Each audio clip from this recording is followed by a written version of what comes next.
ഞങ്ങളുടെ അടുത്തൊക്കെ വീട്ടിൽ ആര് വന്നാലും ഉണ്ടാക്കുന്ന ഒരു സ്പെഷ്യൽ ഐറ്റമാണ് ഈ പുട്ടും ചിക്കനും. അപ്പോൾ നമുക്കത് എങ്ങനെ ഉണ്ടാക്കണമെന്ന് നോക്കിയാലോ.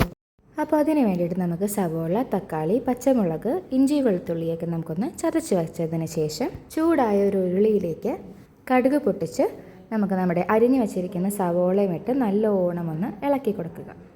ഈ സവോളയുടെ കൂടെ കുറച്ച് ഉപ്പും കൂടി ഇട്ട് നമ്മുടെ സവോള പെട്ടെന്ന് വാടി കിട്ടും. അതിനുശേഷം അരിഞ്ഞു വച്ചിരിക്കുന്ന പച്ചമുളകും തക്കാളിയും ഇട്ട് നല്ലോണം വാടുന്നത് വരെ ഇളക്കുക. കുറച്ച് വേപ്പിലയും പിന്നെ നമ്മൾ ചതച്ച് വെച്ച ഇഞ്ചി വെളുത്തുള്ളിയും ചേർത്ത് വീണ്ടും ഇളക്കി യോജിപ്പിക്കുക. സവോളയും തക്കാളിയും വാടി വന്നതിന് ശേഷം ഊറി വരുന്ന വെളിച്ചെണ്ണയിലേക്ക് 4 സ്പൂൺ മല്ലിപ്പൊടി, 2 സ്പൂൺ മുളക് പൊടി, 1/2 സ്പൂൺ മഞ്ഞൾപ്പൊടിയുമിട്ട് നല്ലോണം ഒന്ന് പച്ചമണം മാറുന്നത് വരെ ഇളക്കി കൊടുക്കുക.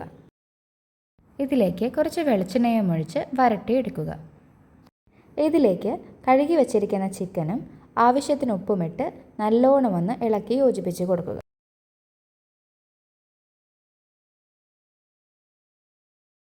നല്ലോണം ഇളക്കിയതിന് ശേഷം ഒരു തുള്ളി വെള്ളം പോലും ചേർക്കാതെ വാഴയില വെച്ച് നമുക്ക് മൂടി വേവിച്ചെടുക്കാം.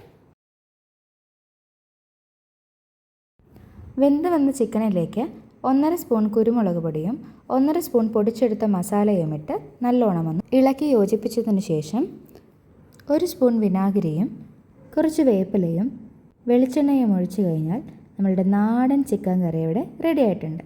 ഇത് നമുക്ക് അപ്പത്തിൻ്റെ കൂടെയോ ചോറിൻ്റെ കൂടെയോ അല്ലെങ്കിൽ നമ്മൾ ചൂട് പാറുന്ന പുട്ടിൻ്റെ കൂടെയോ സൈഡിലൊരു പപ്പടവും വെച്ച് ഒരു കട്ടനുമിട്ട് കഴിച്ചാൽ നല്ല ടേസ്റ്റാണ്.